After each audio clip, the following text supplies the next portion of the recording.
तो friends, cattle insurance policy underwrite करने के लिए सबसे पहले आप यूनाइटेड इंडिया इंश्योरेंस के एजेंट्स पोर्टल पे लॉगिन कर लीजिए। लॉगिन करने के बाद आप पॉलिसी ट्रांजैक्शन वाले ऑप्शन पे जाएंगे। यहाँ पे मेक न्यू पॉलिसी वाले ऑप्शन पे आप क्लिक करेंगे और स्क्रीन डाइवर्ट हो जाएगी।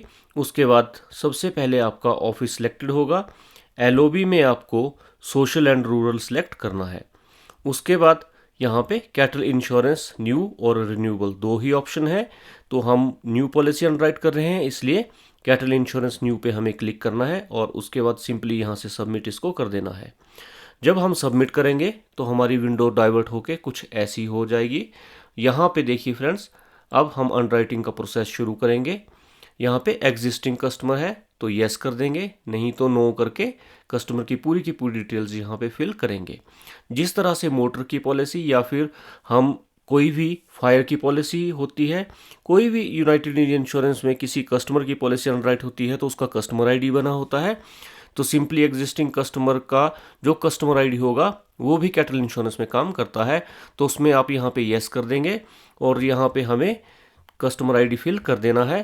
और जब हम कस्टमर आईडी फिल कर देंगे तो स्क्रीन डाइवर्ट हो जाएगी और उस कस्टमर की पूरी डिटेल्स यहाँ पे शो होनी शुरू हो जाएंगी। तो हमें यहाँ पे उसके बाद इंडस्ट्री सेलेक्ट करनी है। यहाँ पे बिजनेस है या फिर जो भी उसका ऑक्यूपेशन होगा यहाँ पे हमें सेलेक्ट कर लेना है। और उसके बाद देखिए फ्रेंड्स, हम इसको स्क्रॉल डाउन करेंगे और यहाँ पे ईमेल आपने जो है वो फिल कर देना है।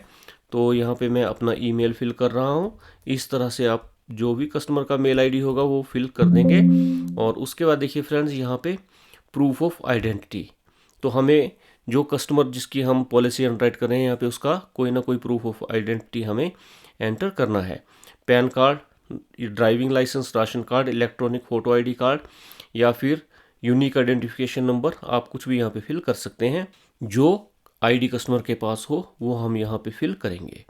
तो मैं यूनिक आइडेंटिफिकेशन नंबर यहाँ पे फिल कर रहा हूँ। तो देख लीजिएगा, आप जो भी आईडी होगी वो यहाँ पे फिल कर देनी है आपने। उसके बाद इसको स्क्रॉल डाउन कर लीजिए और KYC यहाँ पे ज़रूरी है। CKYC अगर नंबर है तो यहाँ पे डाल सकते हैं, नहीं है तो लास्ट में KYC जैसे हम किसी भी पॉलिसी को अंडरराइट करते हुए करते हैं वो यहाँ पे करनी ज़रूरी होगी। अब आगे कैटल की हमें पूरी की पूरी डिटेल्स यहाँ पे फिल करनी है। नेम्ड, अननेम्ड यहाँ पे डिटेल्स यहाँ पे फिल करनी है। तो नेम्ड ही होगा कैटल का, क्योंकि जो रजिस्टर्ड कैटल होंगे जिन पे टैग लगा होगा और जो फाइनेंस्ड होंगे उन्हीं कैटल की हम यहाँ पे इंश्योरेंस कर पाएंगे। तो देखिए फ्रेंड्स, अगला ऑप्शन यहाँ पे टिक करना है। यहाँ पे लिखा है इज़ देयर एनी एंडेमिन या फिर एपिडेमिक डिजीज़, तो वो देखना है आपने कि यहाँ किसी तरह की पशु को कोई बीमारी है या नहीं, वो डेक्लेरेशन हमें यहाँ पे देनी है। तो अगर पशु बीमार होगा तो इंश्योरेंस नहीं करनी आपने, तो यहाँ पे इसको अनचेक ही रहने देना। उसके बाद टाइप ऑफ फाइनेंस, जैसे मैंने आपको बताया कि फाइनेंस्ड जो कैटल होगा उसी की हम पॉलिसी अंडरराइट कर सकते हैं।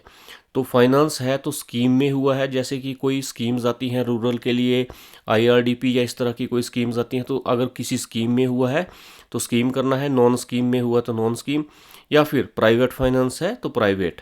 तो यहाँ पे आपने सेलेक्ट कर लेना है। मैं यहाँ पे अंडरराइटिंग आपको बता रहा हूँ इसलिए मैं नॉन स्कीम को ही सिलेक्ट कर रहा हूँ। उसके बाद हमें फ्रेंड्स यहाँ पे कवर डिटेल्स फिल करने हैं कि कैटल को कौन कौन से हमें कवर देने हैं। तो पहला सेक्टर रूरल यानी कि ग्रामीण है, अर्बन यानी कि शहरी है, या फिर सोशल। तो हमने यहाँ पे देख लेना है हमारी यहाँ पे कौन सा एप्लीकेबल है। तो मान लीजिए किसी ग्रामीण क्षेत्र के पशु की हम इंश्योरेंस कर रहे हैं तो रूरल सेलेक्ट कर रहेंगे। उसके बाद पॉलिसी की टर्म 1 साल की देनी है, 3 साल की देनी है या 5 साल की देनी है, ये हम यहाँ पे सिलेक्ट करेंगे।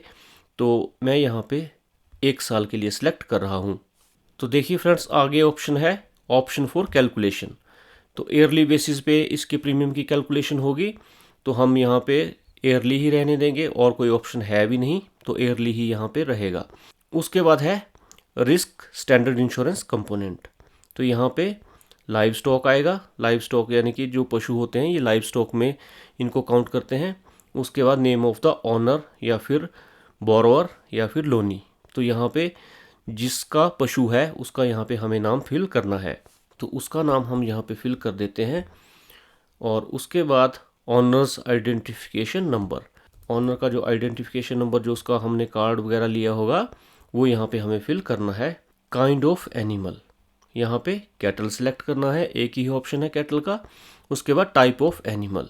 वेटनरी डॉक्टर की रिपोर्ट के अनुसार हमें यहाँ पे क्रॉसब्रीड, एक्जोटिक या इंडोजीनियस सेलेक्ट करना है। और फ्रेंड्स उसके बाद देखिए डिस्टिंग्विश मार्क। तो फ्रेंड्स वेटनरी डॉक्टर की रिपोर्ट में जो विजिबल मार्क उसमें लिखा होगा हमें यहाँ पे वही फिल करना है। आपने देख लेना है वेटनरी डॉक्टर की रिपोर्ट में क्या लिखा हुआ है। तो वहाँ से हमें, मान लीजिए हम यहाँ पे कुछ भी लिख देते हैं ऐसे कि ये वाला उन्होंने मार्क लिखा था, तो हमें यहाँ पे वो फिल कर देना है। तो फ्रेंड्स अगला ऑप्शन है स्पीसीज ऑफ कैटल। इसको सिलेक्ट कर लेना है। जो आपके कैटल की स्पीसीज होगी वो आपको यहाँ पे फिल करनी है। कौ है, बफेलो है, बुलॉक है, या फिर स्टड बुल है, काफ है, इस तरह से हमें यहाँ पे फिल करना है। अगला ऑप्शन है नंबर ऑफ काविंग का। तो नंबर ऑफ काविंग का मतलब है कि गाय ने कितनी बार बच्चे को जन्म दिया है। यानी कि मान लीजिए कि ये अब दूसरी बार बच्चे को जन्म देने जा रही है, तो यहाँ पे 2 लिख देंगे। और यहाँ पे आइडेंटिफिकेशन टैग का नंबर, जो टैग होते हैं गाय के कान में येलो कलर का टैग लगाया होता है, उसका नंबर हमें यहाँ पे फिल कर देना है। अगला ऑप्शन है एज का। तो गाय की एज कितनी है, यहाँ पे हम 5 साल गाय की एज लिख देते हैं। आपको वेटनरी डॉक्टर की रिपोर्ट के अनुसार ही ये सारी की सारी चीज़ें यहाँ पे फिल करनी है। अगला ऑप्शन है मेल फीमेल। तो गाय है तो फीमेल यहाँ पे सिलेक्ट करेंगे। ब्रीड, कौन सी ब्रीड की गाय है वो यहाँ पे हमें फिल करना है। वेटनरी डॉक्टर की रिपोर्ट में ये सारी की सारी चीज़ें मेंशन होंगी। तो मैं यहाँ पे साहीवाल लिख देता हूँ कि साहीवाल नस्ल की गाय की हम इंश्योरेंस कर रहे हैं। कलर हम यहाँ पे लिख देते हैं ब्राउन। जो गाय का कलर होगा वो यहाँ पे लिखना है। Place where the animal is housed, तो किस जगह पे जानवर को रखा गया है वो वाली जगह हम यहाँ पे फिल कर देंगे, उस जगह का नाम लिख देंगे। उसके बाद वेटनरी सर्विस, अगर कोई वेटनरी सर्विस ले रहे हैं तो वो लिखना है हायर्ड है या ऑन है या फिर नन। तो यहाँ पे लिख सकते हैं आप जिस तरह की आप वेटनरी सर्विसेज ले रहे हैं। तो मैं यहाँ पे नन ही रहने देता हूँ अभी इसको। प्रेजेंट मार्केट वैल्यू, अब आपकी काऊ की प्रेजेंट मार्केट वैल्यू क्या है हमें यहाँ पे लिखनी है। हम यहाँ पे 65,000 गाय की जो है मार्केट वैल्यू लिख देते हैं। ये भी वेटनरी डॉक्टर की रिपोर्ट में चीज़ें मेंशन रहती हैं। मार्केट वैल्यू फिल करने के बाद यूज़र रेट में हम 1 लिख देते हैं और उसके बाद add live stock for named कर देते हैं। यहाँ पे क्लिक करने के बाद स्क्रीन डाइवर्ट हो गई। तो फ्रेंड्स अब देखेंगे जो हमने डिटेल्स ऊपर फिल की थी, ऐड लाइव स्टॉक ऑप्शन पे क्लिक करने के बाद ये लाइव स्टॉक हमारी पॉलिसी अंडरराइटिंग में ऐड हो चुका है। तो फ्रेंड्स अब यहाँ पे हमें व्यू प्रीमियम वाले ऑप्शन पे जाना है। जब हम व्यू प्रीमियम के ऑप्शन पे क्लिक करेंगे तो ये थोड़ी सी प्रोसेसिंग लेगा। प्रोसेसिंग लेने के बाद हमें ये प्रीमियम कैलकुलेट करके हमें बता देगा कि कितना 65,000 की मार्केट वैल्यू के कैटल की अगर हमें कैटल इंश्योरेंस करनी है तो कितना प्रीमियम आता है। तो फ्रेंड्स देखिए व्यू प्रीमियम पे क्लिक करने के बाद हमें यहाँ पे 65,000 की कैटल की 1 साल की इंश्योरेंस के लिए 767 रुपीज़ का प्रीमियम लगेगा, ये यहाँ पे आ रहा है।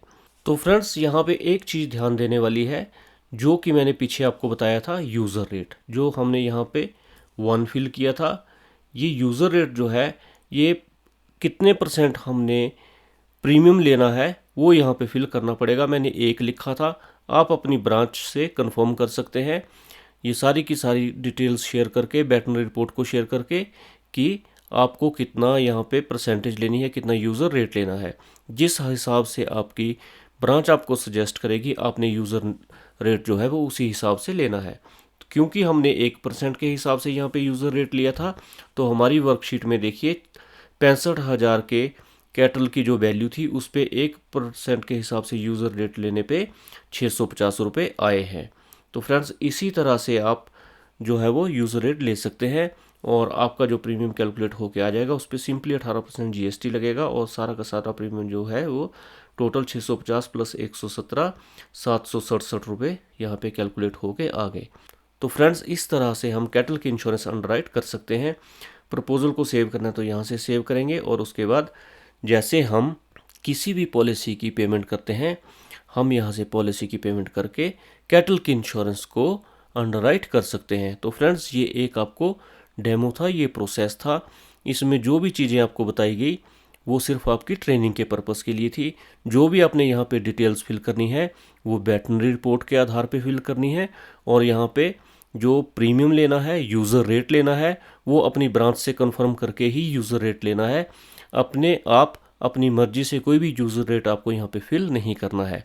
तो फ्रेंड्स, ये प्रोसेस था कि कैसे हम यूनाइटेड इंडिया इंश्योरेंस के एजेंट्स पोर्टल पे कैटल की इंश्योरेंस को अंडरराइट कर सकते हैं।